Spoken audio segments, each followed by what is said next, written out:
ভুল জাতীয় পরিচয়পত্র নিয়ে নানান ধরনের ভোগান্তিতে পড়ছে সাধারণ মানুষ। এনআইডি সংশোধনে বছরের পর বছর অফিস ঘুরেও সমাধান পাননি ভুক্তভোগীরা। এমন পরিস্থিতিতে এনআইডি সেবা সহজ করতে সিদ্ধান্ত নিয়েছে নির্বাচন কমিশন সচিবালয়।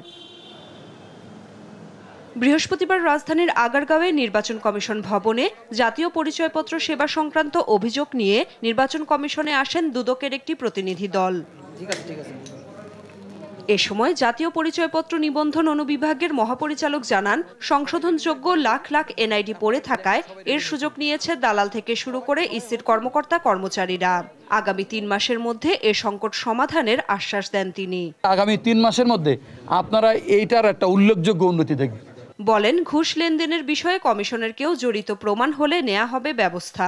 যারা জড়িত তাদেরকে আপনার আইডেন্টিফাই করে তাদের বিরুদ্ধে আমাদের সরকারি নিয়ম অনুযায়ী এবং রাষ্ট্রীয় যে সমস্ত আইন কানুন আছে সেই অনুযায়ী যা যা করার আমরা তা করব।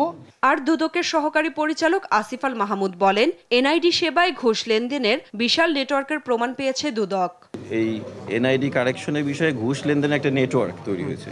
তো নেটওয়ার্কটা আসলে ওই যে বাইরে দোকানে আপনার যারা দোকানদার আছে, বাইরে কম্পিউটার দোকান থেকে শুরু করে মাঝখানে দালাল, এখানে আনসার পুলিশ সদস্য থেকে ওই কমিশনের মধ্যে কর্মকর্তারা জড়িত আছে। প্রাথমিক প্রমাণ পাওয়ায় অভিযুক্ত 2 জনকে আটক করেছে দুদক। নাফিয়া ফারজানা, দেশ টিভি, ঢাকা।